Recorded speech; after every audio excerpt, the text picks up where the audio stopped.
I don't think I've ever seen a rainbow so clear in my life.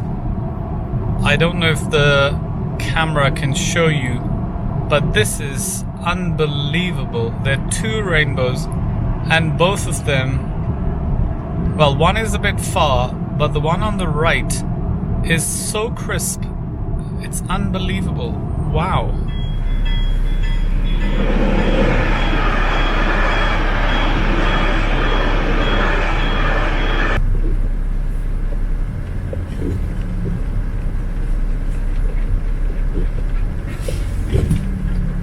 So this was the first house that I saw that I really liked, and I made a bid on it and I didn't win it. This is the one I was talking about, where I offered them 50,000 more than the other buyer and they didn't sell it to me. It was a very nice little cottage and it was just opposite a lake in a little town, but perhaps it wasn't meant to be. And maybe if I had won it, I would not have been so excited and happy, because the land around the house is very small. As you can see, this is the little hedge and that's where it ends.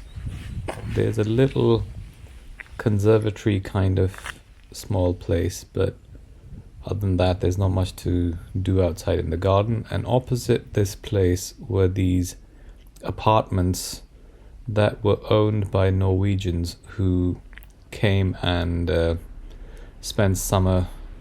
So it was mostly empty throughout the year, but then who knows, it could have been a big tourist hotspot and I might have hated it. But the beauty of this place was that when you opened your window you could see the lake opposite. So yeah, I didn't get it in the end. And literally, if you walked for 1 minute, you would get to this lake. This was in a little town called Haverud, which is very north of Gothenburg, and it's very close to the Norwegian border, so I guess that's why Norwegians like it.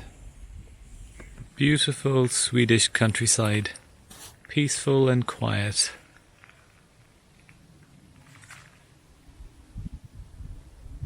And in the middle of nowhere is this beautiful Swedish house.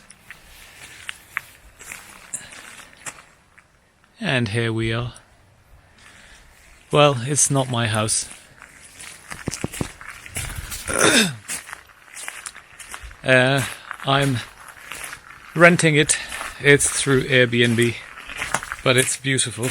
This is the one I was talking about. To say, if you want to come and stay in Sweden and experience a proper Swedish countryside experience with all the modern conveniences, this is such an amazing place. So there's a jacuzzi behind me. There's a little conservatory where you can sit and have breakfast. I think there is a sauna, but I haven't bothered checking where it is. It could be that one here, the little house. And there's also a little house for kids to play in. The house itself is massive. It doesn't look it in pictures or in video.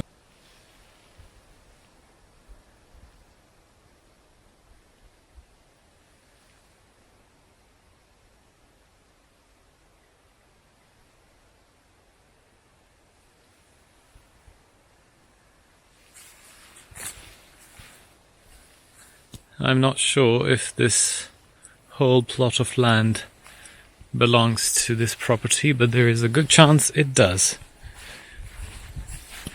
because it's got a little path leading to this garden. There's another house in the distance, but they're quite far. There may be 5 houses in this whole neighborhood. This is the beautiful place. It has 4 bedrooms, 2 living rooms, 2 dining rooms, a utility room or laundry room, obviously kitchen and everything, and a fireplace, a little balcony at the front. So if you want to visit the Dalsland area, which is just north of Gothenburg, this place is amazing. I would highly recommend it. It's about an hour from Gothenburg by car. But you wouldn't expect such a big house in the middle of nowhere, and it's built so beautifully and it's solid. There's no cheap materials used, and the wood is solid, and the floors, everything is just magnificent. I wish I could buy it. It's so lovely. But the owner doesn't want to sell it. If I was him, I wouldn't sell it either. Hello! Well, I don't know which part of my videos this is, because now it's exactly 3 weeks since I came to Sweden. I think. Yeah, maybe one day less.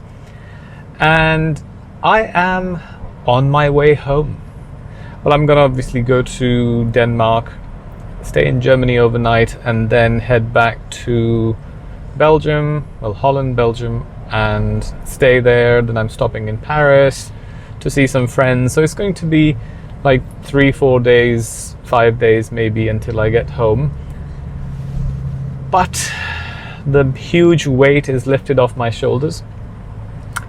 I came here to look for a house. I think I saw about 20 houses.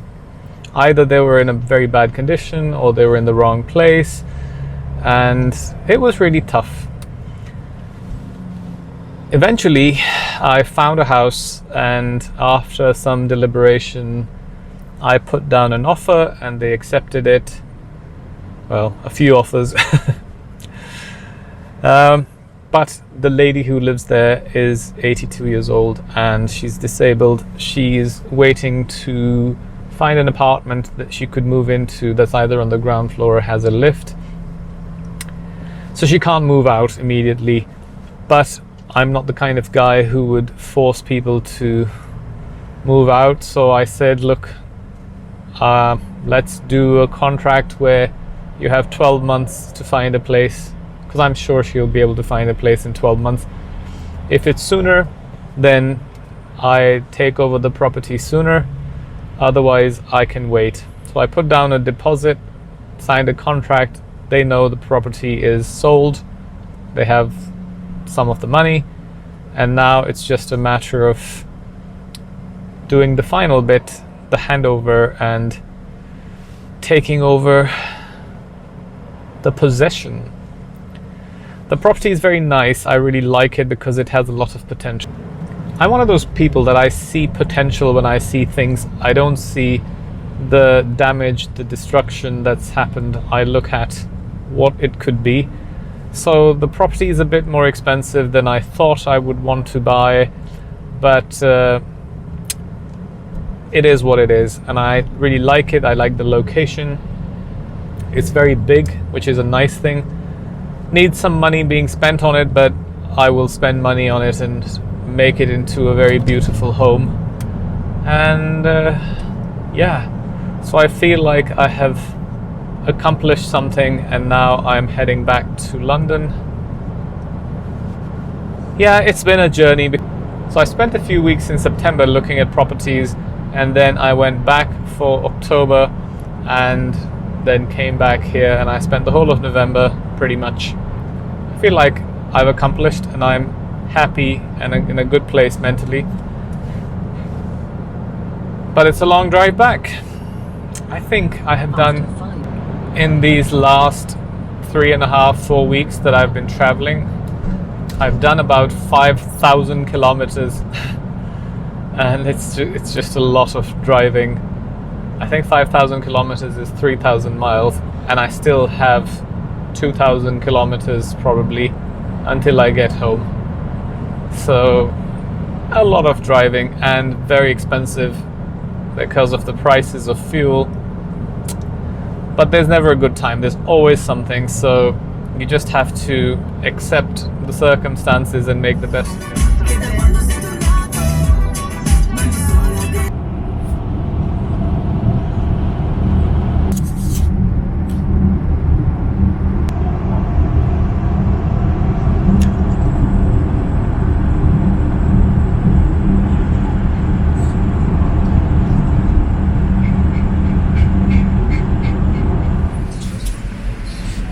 A 45-minute journey to cross over to Denmark on the ferry now.